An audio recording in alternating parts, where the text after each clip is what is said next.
جس میں حضرت امام حسن علیہ السلام کو مخاطب کر کے ہمیں نصیحت کر رہے ہیں اور ہمیں زندگی گزارنے کا طریقہ سمجھا رہے ہیں۔ حضرت علی علیہ السلام جیسا عادل آج تک دنیا نے نہیں دیکھا۔ آپ عدل کے لیے اتنے حساس تھے کہ اپنے قاتل کے لیے بھی بے انصافی کو پسند نہیں فرمایا۔ جب آپ کو ضربت لگانے والا عبد الرحمن ابن ملجم کو آپ کی خدمت میں پیش کیا گیا اور کہا گیا کہ یہ شخص لوگوں میں کہتا پھرتا ہے کہ میں علی کو قتل کروں گا، لہٰذا آپ اسے سخت سزا دیں، مولا نے فرمایا مجرم کو جرم سے پہلے سزا کیسے دے سکتا ہوں، اس لیے کہ ابھی اس نے جرم نہیں کیا ہے، اور جب تک یہ جرم نہیں کرتا اس کو سزا دینا عدل کے خلاف ہے۔ تو یہ ہے عدل، جس کی وضاحت مولا نے کر دی کہ عدل کسے کہتے ہیں، اور یہی وہ اخلاق و کردار تھا جس کا قصیدہ آج ساری دنیا پڑھ رہی ہے کہ علی جیسا عادل ڈھونڈنے پر بھی نہیں ملے گا۔ بہار الانوار جلد 5 پیج 126۔ ناظرین، امام علیہ السلام ہر ایک کی مدد کرتے تھے، چاہے وہ غریب و مسکین ہو یا کوئی اور، لیکن آپ کی کوشش ہمیشہ یہی رہی کہ کوئی بھی بھوکا نہ سوئے، اس لیے آپ رات کے وقت اپنی پیٹھ پر روٹیوں کا گٹھر لے کر گھر سے جاتے اور بھوکوں کو روٹیاں تقسیم کرتے وقت اپنے چہرے پر نقاب ڈالتے رہتے تھے جس سے کوئی آپ کو پہچان نہ سکے۔ اس طرح آپ کی زندگی بھر یہی کوشش رہی کہ کوئی بھی شخص بھوکا نہ سونے پائے۔ ایک دن کا واقعہ ہے، امام علیہ السلام گھر سے باہر کسی کام سے جا رہے تھے کہ آپ نے دیکھا کہ ایک غریب عورت کے بچے بھوک کی وجہ سے رو رہے ہیں، اور عورت نے بچوں کو بہلانے کے لیے ایک برتن کو چولہے پر رکھ کر اس کے نیچے آگ جلا دی تاکہ بچے یہ سمجھیں کہ ان کی ماں ان کے لیے کچھ پکا رہی ہے، جبکہ اس برتن میں پانی کے علاوہ کچھ بھی نہیں تھا۔ حضرت علی علیہ السلام نے یہ درد بھرا منظر دیکھا، فوراً گھر تشریف لائے، کچھ چاول، آٹا اور گھی لیا اور اس کو دینے کے لیے گھر سے نکلے تو قمبر نے عرض کیا مولا یہ وزن میں اٹھا لوں گا، مجھے دے دیجئے۔ حضرت علی علیہ السلام نے فرمایا نہیں، یہ ذمہ داری میری ہے، اور اپنے کندھے پر وہ سامان رکھ کر اس عورت کے پاس پہنچے۔ آپ نے وہ سامان اس عورت کے حوالے کر دیا۔ اس عورت نے فوراً کھانا تیار کیا اور بچوں کو بیدار کر کے انہیں کھانا کھلایا۔ جب بچے کھانا کھا چکے تو علی علیہ السلام نے ان بچوں کے ساتھ کھیلنا شروع کیا، یہاں تک کہ بچے خوب ہنسے۔ اس کے بعد آپ واپس آ گئے۔ قمبر نے عرض کیا مولا آپ نے سامان کی جو بوری خود اٹھائی تو میں سمجھ سکتا ہوں، لیکن آپ بچوں کے ساتھ کھیلتے رہے اور انہیں ہنساتے رہے، آخر اس کا مقصد کیا تھا؟ آپ نے فرمایا قمبر میں نے بچوں کی 2 حالتیں دیکھی تھیں، انہیں بھوکا دیکھا تھا اور انہیں روتا ہوا دیکھا تھا۔ کھانے کے ذریعے سے ان کی بھوک دور ہوئی، چونکہ انہیں روتا ہوا دیکھ چکا تھا اس لیے میں نے چاہا کہ انہیں ہنستا ہوا بھی دیکھ لوں۔ شجرہ توبہ جلد 2 پیج 222۔ ناظرین، یہ تھا امام علیہ السلام کا کردار کہ جس کی روشنی میں چل کر انسان اپنے کو جنت تک پہنچا سکتا ہے، اور یہ واقعات خود ہمیں درس دے رہے ہیں کہ ہم کو اپنی روزمرہ کی زندگی کس طرح سے گزارنی ہے۔ ناظرین، حضرت علی علیہ السلام کا اخلاق و کردار صرف اپنے چاہنے والوں کے لیے ہی نہیں تھا، بلکہ ہر انسان کے ساتھ اچھے اخلاق کا مظاہرہ کرتے تھے، اور یہی وجہ تھی کہ بہت سے لوگ ان کے اخلاق و کردار کو دیکھ کر اسلام قبول کر لیتے تھے، اور آج بھی بہت سے لوگ ان کے واقعات کو پڑھ کر اسلام قبول کر رہے ہیں۔ ناظرین، ایک بار کا واقعہ ہے کہ امام علی علیہ السلام کوفے جا رہے تھے۔ راستے میں ایک شخص ان کے ساتھ سفر طے کرنے لگا، چونکہ اسے بصرہ جانا تھا، اس لیے اس شخص نے دوسرا راستہ اختیار کر لیا۔ حضرت علی علیہ السلام بھی اس کے ساتھ اسی راستے پر چل پڑے۔ اس نے تعجب سے کہا آپ تو کوفہ جا رہے تھے، آپ اس راستے پر کیوں سفر کر رہے ہیں جبکہ یہ راستہ کوفے نہیں جاتا ہے؟ حضرت علی علیہ السلام نے فرمایا میں جانتا ہوں کہ یہ راستہ کوفے نہیں جاتا، لیکن تم کچھ دیر تک میرے ہم سفر رہے ہو، اور ہمیں پیغمبر اسلام صلی اللہ علیہ وآلہ وسلم نے نصیحت کی ہے کہ سفر کے ساتھی کو کچھ دور تک پہنچانا چاہیے، اس لیے میں تمہارے ساتھ تھوڑی دور تک چل رہا ہوں۔ اس نے کہا کہ اسلام نے واقعی بلند اخلاق کی تعلیم دی ہے۔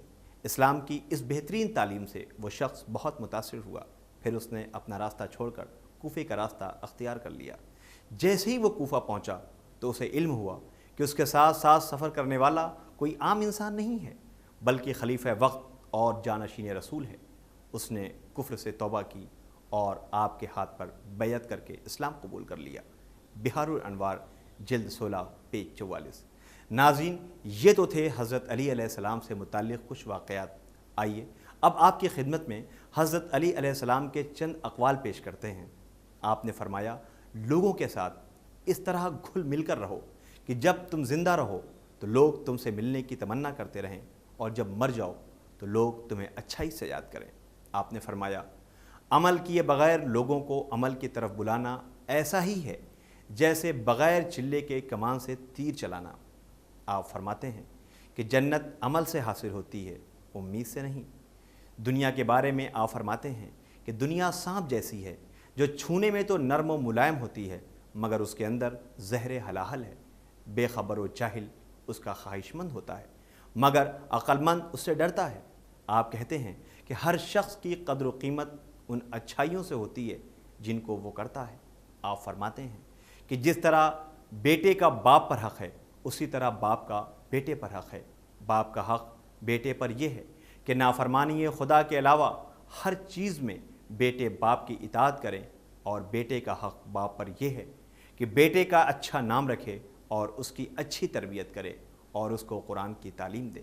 آپ فرماتے ہیں کہ یہ نہ دیکھو کہ کون کہہ رہا ہے، یہ دیکھو کہ کیا کہہ رہا ہے۔ آپ نے فرمایا، خبردار دوسروں کے غلام نہ بنو جبکہ خدا نے تم کو آزاد پیدا کیا ہے۔ آپ فرماتے ہیں کہ جس نے اپنے آپ کو پہچانا اس نے خدا کو پہچان لیا۔ آپ یہ بھی ارشاد فرماتے ہیں کہ غیرت مند آدمی کبھی زنا نہیں کرتا۔ ناظرین، یوں تو آپ کے اقوال بے شمار ہیں، لیکن اب ہمارے پروگرام کا وقت ختم ہو گیا ہے، اس لیے ہم اپنے پروگرام کو یہیں پر ختم کرتے ہیں۔ انشاءاللہ تاریخ کی مناسبت سے ہم پھر حاضر ہوں گے، تب تک کے لیے ہمیں اجازت دیں۔ خدا حافظ۔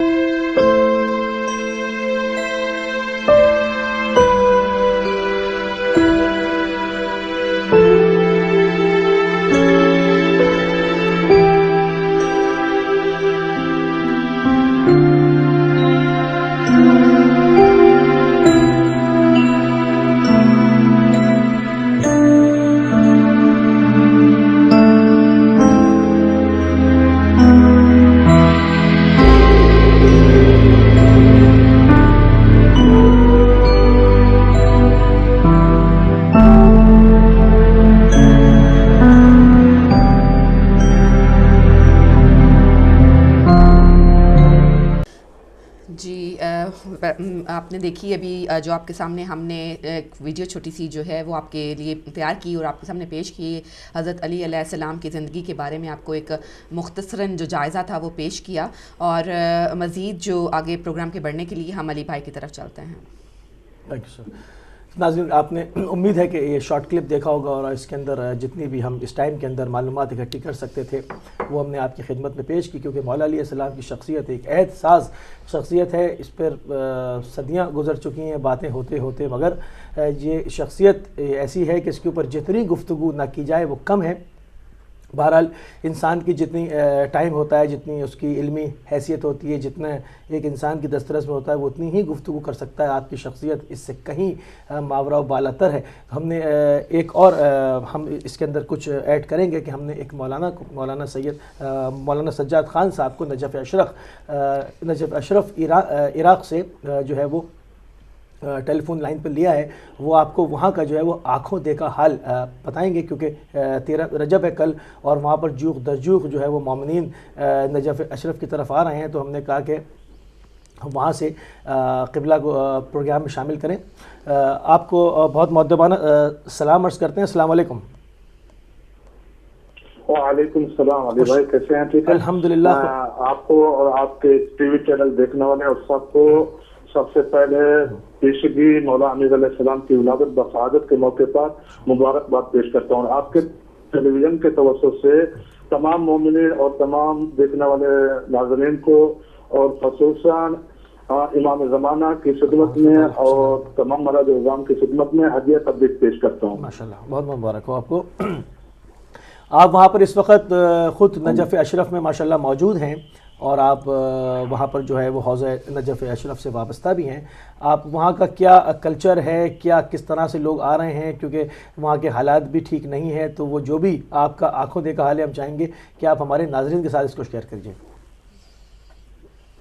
ہاں علی بھائی، بات یہ ہے کہ جہاں تک اگر حالات کی بات ہو، حالات چاہے بم بلاک ہوں یا ڈیلی 100-150 آدمی حاشد شادی کے نام سے، جیسے آیت اللہ صلاح سیستانی نے فتویٰ دیا تھا اور لوگوں نے جہاد کے لیے اٹھ کھڑے ہوئے تھے، روزانہ جنازے آ رہے ہیں، اور یہ چیزیں اس قوم پر، شیعہ قوم پر جنازے، قتل و غارات، دھمکیاں، یہ سب چیزیں، تحدید، یہ ان کے مذہبی تہوار کو کبھی نہ روکی ہے اور نہ سے روک سکیں گے۔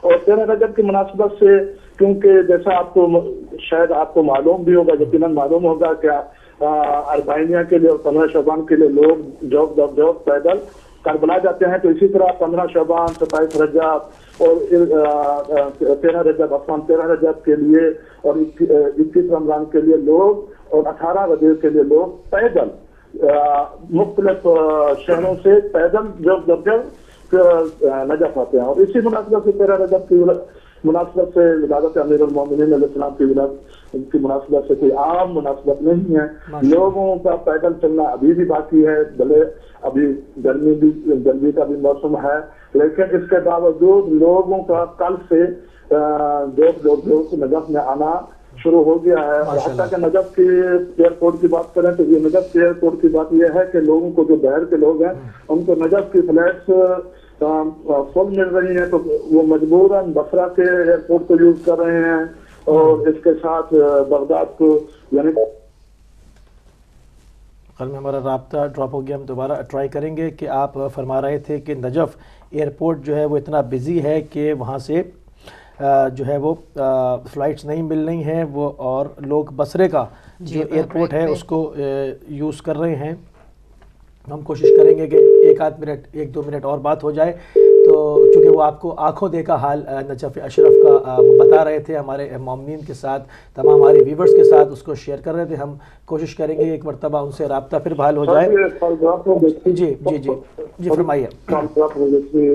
دوسری بات یہ ہے کہ یہاں کے حوالے سے مولا کے امیر علیہ السلام کے حرم کو بڑی خوبصورتی سے سجایا گیا ہے، اور پاک و ہند اور عرب عجم کے دنیا کی زائرین کی بہت کثیر تعداد یہاں موجود ہے، اور سبیل، کھانا پینا اور خوشی کا ایک سماں ہے۔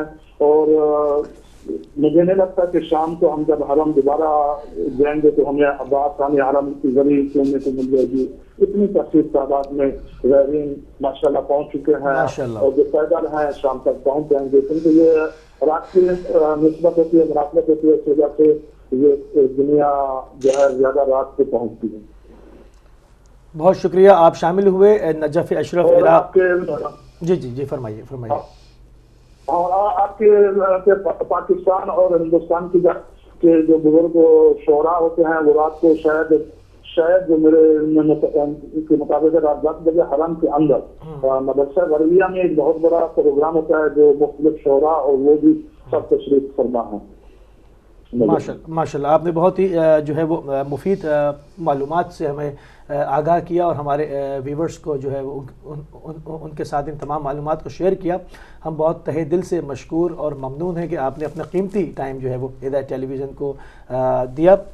تو ناظرین، یہ ہمارے ساتھ موجود تھے سجاد خان صاحب، مولانا سجاد خان صاحب، آپ عالم دین ہیں، نجف اشرف حوض علمیہ سے وابستہ ہے۔ آپ سن رہے تھے ابھی ان کو، انہوں نے اپنا سارا آنکھوں دیکھا حال اور جو وہاں کا کلچر ہے، جس طرح سے وہاں پر ادبی محفلیں وہاں پر سجائی جائیں گی، اور جس طرح پیدل جو ایک عراق کا کلچر ہے کہ دوسرے شہروں سے جوخ در جوخ مومنین امنڈ پڑتے ہیں، کچھ مناسبتوں کو 13 رجب کے لیے بھی چل دیے ہیں، شام تک انہوں نے کہا کہ وہ پہنچ جائیں گے۔ نجف ایئرپورٹ مکمل بزی ہے اور مومنین بصرہ ایئرپورٹ کو استعمال کر رہے ہیں۔ تو یہ تو تھا نجف سے جو ہے وہ حال کہ ان تمام جگہوں کے باوجود، جنازے آنے کے باوجود، شہداء کی جنازے آنے کے باوجود بھی مولا امیر المومنین علیہ السلام کو جو دشمن چاہتا تھا کہ ان حرموں کو ویران کر دے، اس میں وہ بری طرح سے ناکام ہے۔ آپ نے چیلوں کے بعد پھر دیکھا کہ اس وقت جو ہے وہ ملینز کی تعداد میں لوگ پہنچے تھے، اور اس وقت بھی الحمدللہ جو ہے وہ لاکھوں کی تعداد میں لوگ حرم امیر المومنین علیہ السلام پر پہنچ چکے ہیں، اور جوخ در جوخ پیچھے سے جو قافلے ہیں زمینی پیدل وہ چلے آ رہے ہیں، اور دوسرے راستوں سے ہوائی راستوں سے بھی وہاں پر زیارت امیر المومنین علیہ السلام کے لیے پہنچ رہے ہیں. اسی کے ساتھ ہمارے پاس جو ہے بریک کا ٹائم ہو جاتا ہے. بریک سے واپس آئیں گے, آپ کی ٹیلی فون لائنز بھی کھولیں گے, آپ سے بھی نظر عقیدت سنیں گے, آپ سے بھی جو ہے وہ تہنیت و تبریک لیں گے, آپ کو بھی تہنیت و تبریک دیں گے اور اس جشن میں آپ بھی شامل ہو سکتے ہیں. تو چلیں گے ایک مختصر سی بریک کے بعد.